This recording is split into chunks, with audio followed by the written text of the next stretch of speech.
A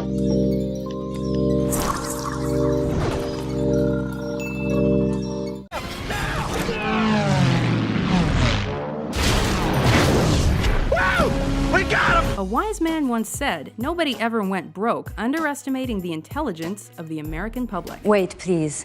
You're saying the Holy Grail is a person? Welcome to WatchMojo.com, and today we're counting down our picks for the top 10 worst movies that were successful. Decepticons! Begin our assault! For this list, we've chosen movies that had wild success, whether at the award shows or at the box office, but have been criticized as bad by a bunch of people. Your point is well seen. Now let me show you the Grail. Number 10, The Da Vinci Code. Famed film critic Rex Reed said it best. What's wrong with the Da Vinci Code can be summed up in one word: everything. Okay. Critics agreed that Dan Brown's phenomenally successful page-turner made for a phenomenally boring movie with forced plot twists and wasted talent. It's the pairing of those two pyramids. It's unique. The two are geometric echoes. Fascinating. The cast tries hard, but only Ian McKellen and Paul Bettany rise above the material. And that is what they want you to believe. But even so, this was one of 2006's highest-grossing movies. If it's so important for you to stop us, then you're just going to have to shoot us. You can start with him. You know, I could get kicked out of the military for this. Number 9, Pearl Harbor. Yeah, I'm fine. I feel great. I mean, this is just standard precautionary. Michael Bay's movies may never be long on character development, but his better efforts have enough excitement to make them worthwhile. Ma'am, I know how this looks. Prearl Harbor has its centerpiece bombing sequence,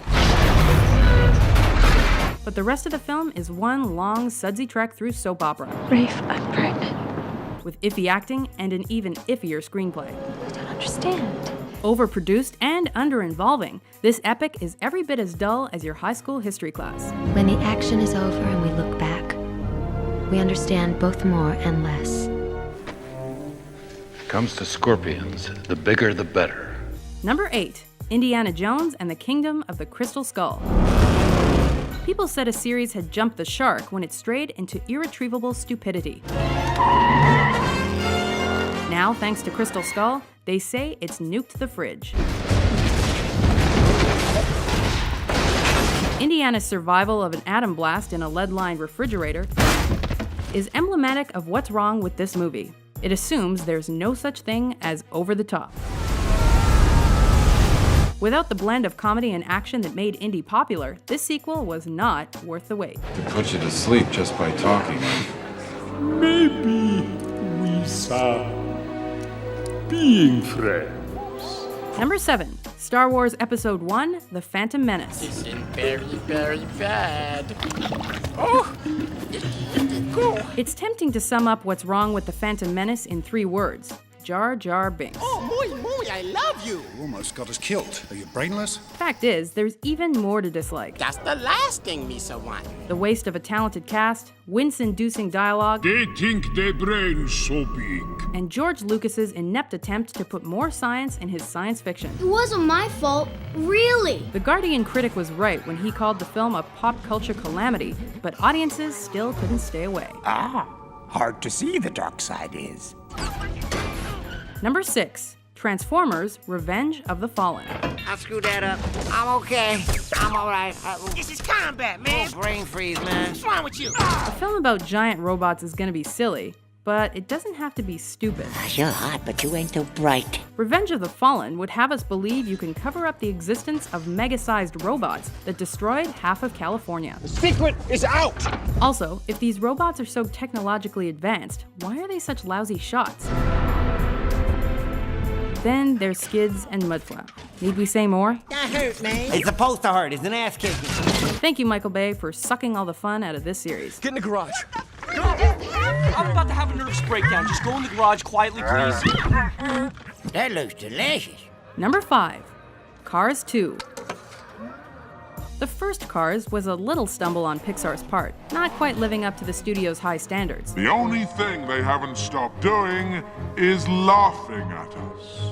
They've called us terrible names. The sequel, though, was a disaster, according to critics, with story points that develop then disappear, a ridiculous spy plot, and a predictable fish-out-of-water setup that quickly wears out its welcome. Forget about it. You know how you feel. Ultimately, it doesn't matter who wins the race in this film, the losers are the viewers. Who's winning the race? Now, what do we have here? Number 4, Pirates of the Caribbean on Stranger Tides. There's only one thing that a Pirates of the Caribbean movie simply cannot be. Hello, Jackie. And that is precisely what On Stranger Tides is.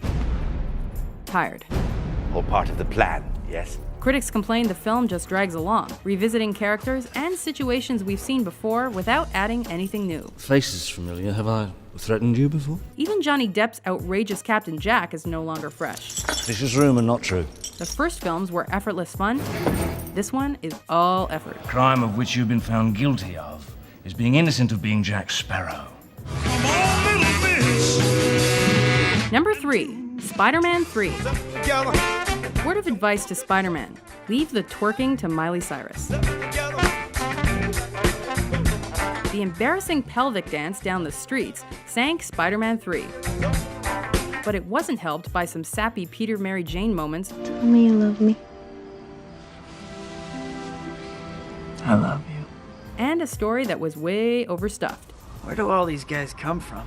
A few good action sequences couldn't help the film break through the web of its unfocused plotting, and critics panned its lack of humor. I like being bad. It makes me happy. Number 2, The English Patient. How can a film like this win the Best Picture Oscar? Are you remembering more? Though we can't give credit to the critics in this case, they loved this overlong and overly ambitious movie, but not everyone did. How could you not love that movie? How about it sucked? Take away The English Patient's flashback structure, and what do you have? An overlong, pretentious tearjerker about two people who were expected to care about because they have upper-class accents? This Hungarian count. He's a wanderer. He's a fool. Sorry, not our cup of tea. And then one day he falls under the spell of a mysterious English woman. Who's he? Number 1, the Twilight franchise. That's Edward Cullen. Can you build an entire franchise around a boring girl whose entire character is defined by her need to have a boyfriend? Twilight's massive success says you can. What does that mean? But critics will be quick to tell you it doesn't make for good films. I don't care. Neither does laughable dialogue, wooden acting, a total lack of logic, and soulless direction. What about first?